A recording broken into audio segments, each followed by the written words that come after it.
In college, I took a class called Viral Rhetoric. It was all about studying different types of content in different mediums and understanding why they performed so well. This has honestly been one of my favorite classes, and it basically boils down to 3 things: evoking emotion, relatability, and persuasion. I'm Bree. I'm a video editor and strategist. I own a social media agency called the Jade and C House. On this channel, I discuss all things social media and business. Below is linked a free PDF of 20 viral hooks that you can use for your business. And this is based off of the research that I've found with my clients. So let's go back to the beginning. It all started in ancient Greece with this guy named Aristotle. You might have heard of him before. He defined rhetoric as a message's potential to influence audiences. Aristotle had 3 main parts of rhetoric: ethos, logos, and pathos. Even though these principles are more than 2,000 years old, they still apply in today's digital age. Ethos appeals to the speaker's status. Basically,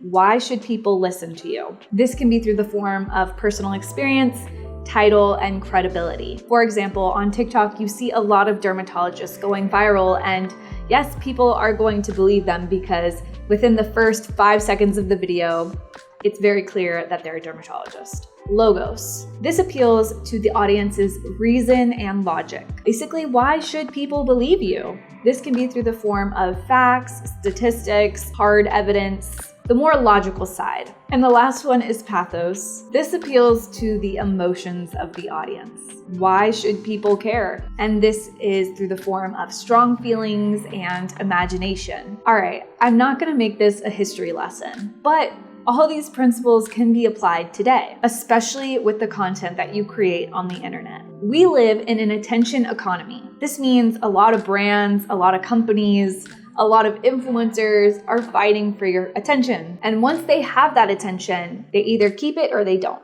And if they can keep it, they can sell you things. But because of this, there is a lot of noise out there. I know creating a viral video is not an easy task, and there isn't a specific science that you can just commit to every time. But here are some tips that can help. Like I said, linked below is a free PDF that you can use on any of your content. So the hook should be the first 3 seconds of the video, and this needs to be attention grabbing. Never start off with, "Hi, my name is XYZ. You want to start with something that is going to directly address your audience. One thing you'll notice about some of the hooks that I have in my PDF is that they have the word "you" a lot, and this is because it directly addresses the audience. It relates to them instantly. So the hook is composed of 3 parts. The one-liner, so this is the most attention-seeking part of the video. Then you want to diffuse the tension, and then the third part is showing your credentials and why people should listen to you.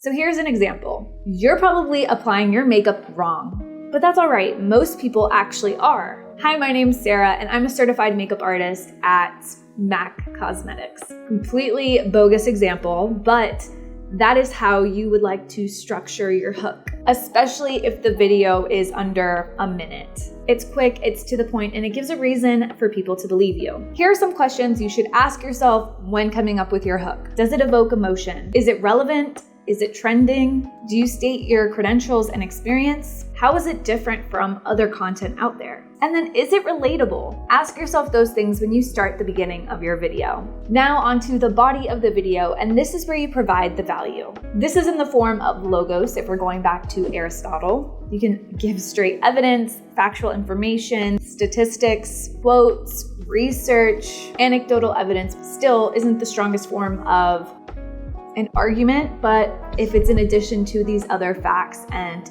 evidence, that's good. And then lastly, you want to end with a call to action. Where do you want to send people? Do you want them to learn more? Do you want them to go to your website? Do you want them to buy your product? So for example, on your video, you could have link in my Amazon storefront, or use code TikTok for 20% off. You want to make sure you're sending people somewhere and you have a clear direction. Obviously, the most important part of a viral video is, drumroll please, watch time.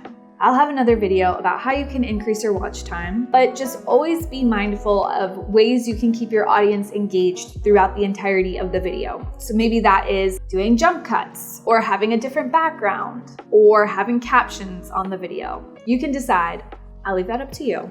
Remember, even if you do some of these tips, it is not a guaranteed outcome. Going viral also relies on two other factors: luck and timing. It is super important to just be consistent with it and post the things that you enjoy and want to talk about. Because if you're not enjoying what you're talking about, then what's the point? However, by following some of these tips, you can increase your chance of creating a hook in a video that resonates with your audience and also might generate buzz online. Well, that's it for this video. Thank you so much for watching. I hope you got some value out of that. If you've had a video go viral, let me know down below and I would love to check it out. If you like this video, please give it a thumbs up and subscribe to my channel. Thank you for watching and I'll see you next Friday.